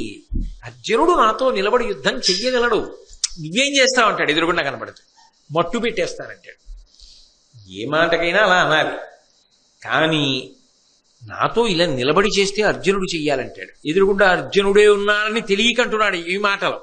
ఎదురుగుండా ఉన్నవాడు అర్జునుడిని యుద్ధం చేస్తూ కూడా గుర్తుపట్టలేకపోయాడు అలా బాణాలు వేస్తుంటే. అంటే దైవానుగ్రహం ఎటుంది అని చెప్పడానికి మళ్ళీ ఇంతకన్నా పెద్ద ప్రసంగాలు అవసరమా?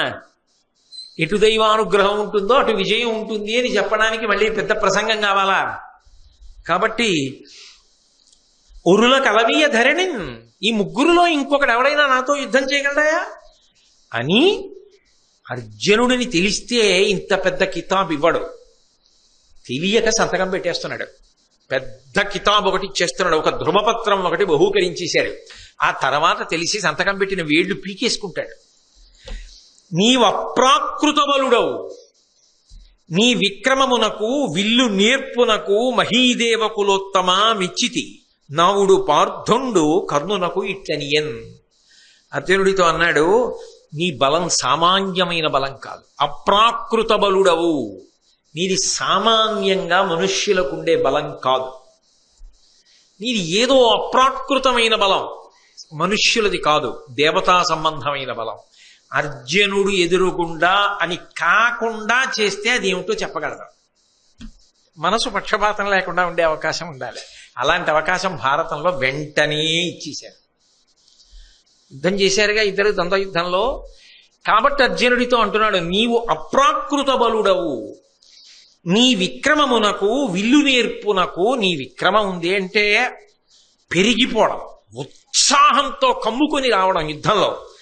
అసలు ఆ విల్లు పట్టుకోవడం, ఆ బాణాలు వేయడం, అబ్బొబ్బొబ్బా, మహీదేవకులోత్తమ మెచ్చితి.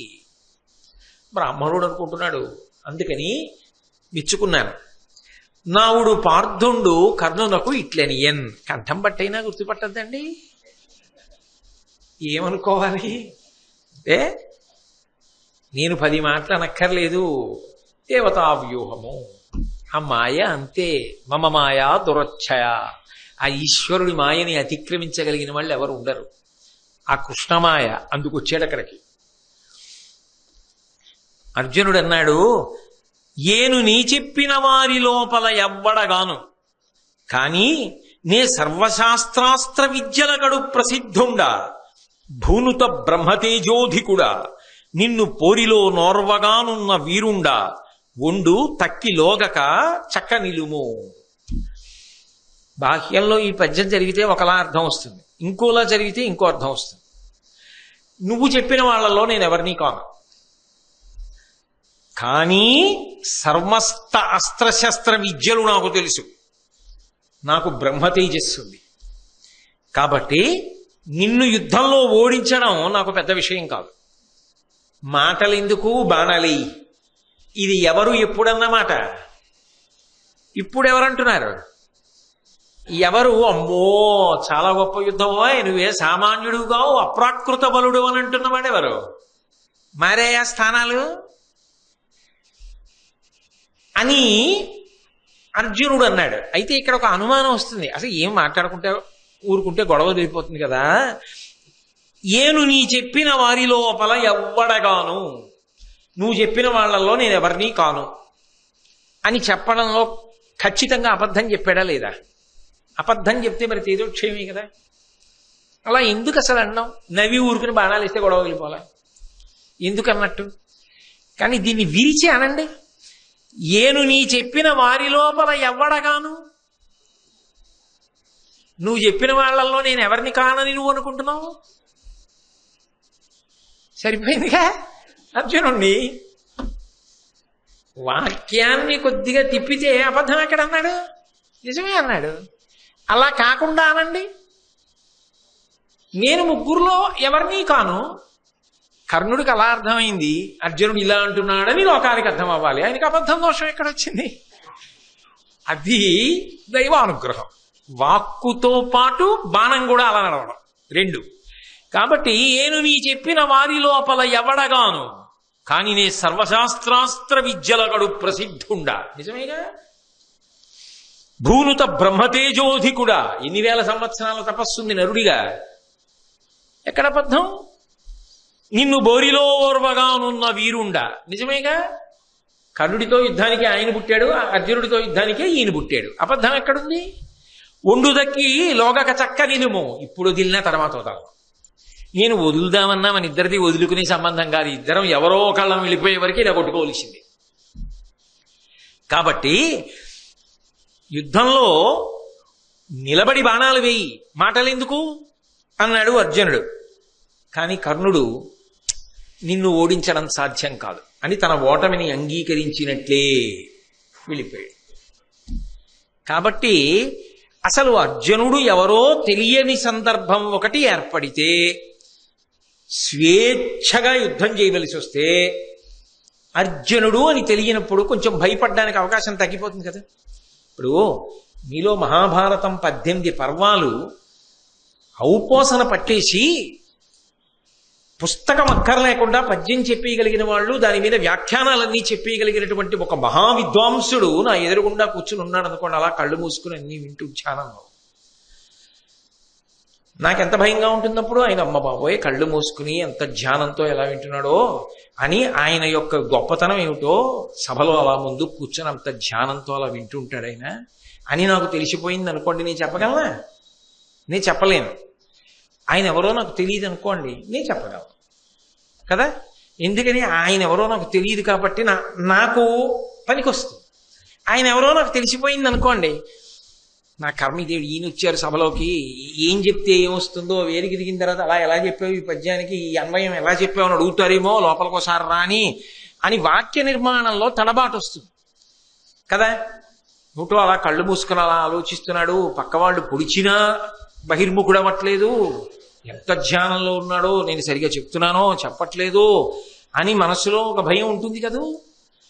అది ఆయన ఎవరో తెలియదు అనుకోండి, నాకు హాయిగా నా ధోరణిలో నేను చెప్పేస్తాను. వేదిక దిగిన తర్వాత ఆయన మహావిద్వాంసుడు, భారతదేశంలో ఇప్పటి వరకు భారతం ఆయనలా చెప్పిన వాడు లేడు అని పరిచయం చేశారనుకోండి, రేపు కూడా మీరు ఉంటారా అని అడుగుతారు కదా. కానీ కర్ణుడికి ఇప్పుడు ఆ ఇబ్బంది లేదు, అర్జునుడని తెలియదు. అర్జునుడికి ఆ ఇబ్బంది ఉంది, కర్ణుడని తెలుసు. అయినా గెలిచిన వాడు అర్జునుడు, అయినా ఓడిపోయినవాడు కర్ణుడు. ఎవరెక్కువ? ఇప్పుడు మరింత నిస్సందేహంగా శక్తి అర్జునుడిదే. ధ్రువపడిపోయిందా లేదా? ఖచ్చితంగా ధ్రువపడింది.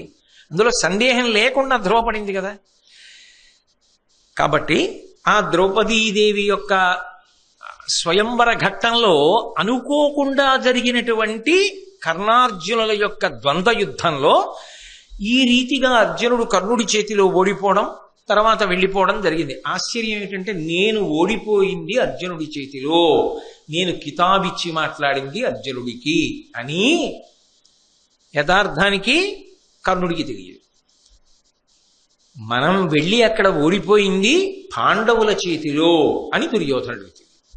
కాబట్టి వాళ్ళు మనసు సరిపెట్టేసుకున్నారు. వాళ్ళు ఏవో మంత్రాలు అవి చదువుకున్నారు, ఏదో యుద్ధం చేశారు.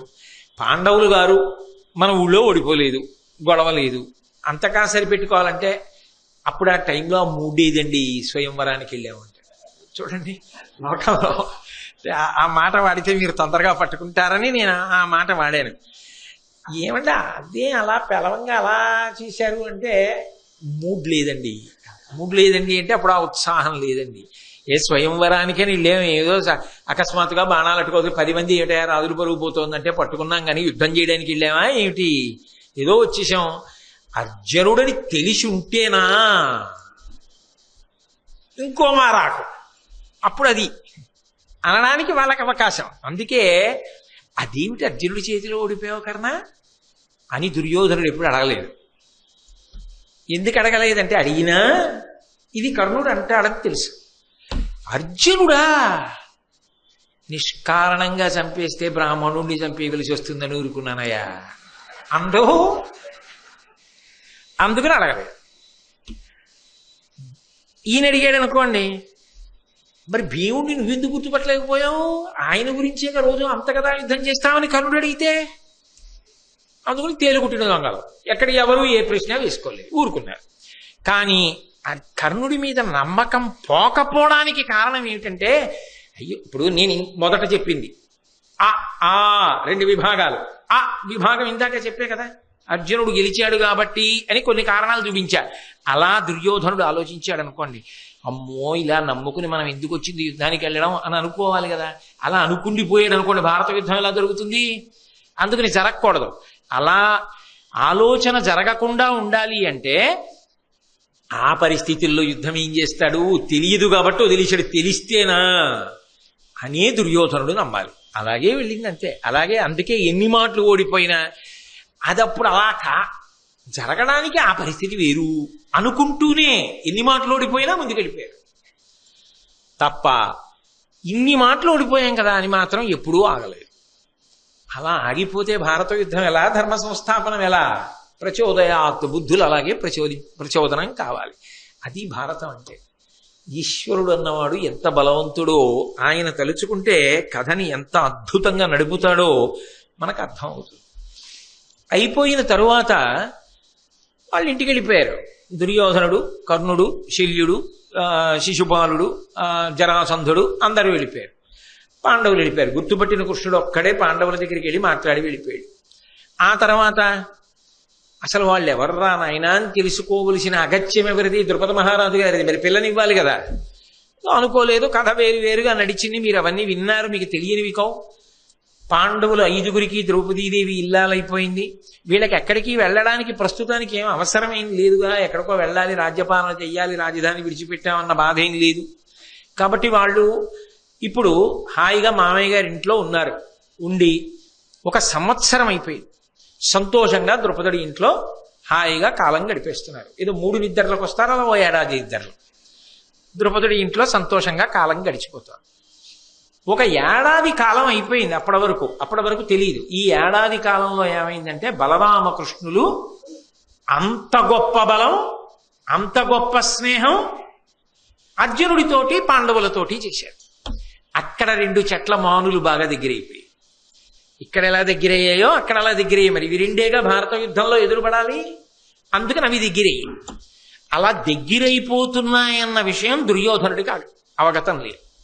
1 ఏడాది పోయిన తర్వాత వాళ్ళ దృష్టిలో ఏమిటంటే లక్క ఇంట్లో వాళ్ళందరూ కాలిపోయారు. ఎప్పుడో అయిపోయింది, ఎవరికి తెలియదు మనం ఎంత గొప్ప కుట్ర చేశాం అని ఎప్పుడో మనసులో తలుచుకుని ఆనందపడిపోతుంటారు అంతే.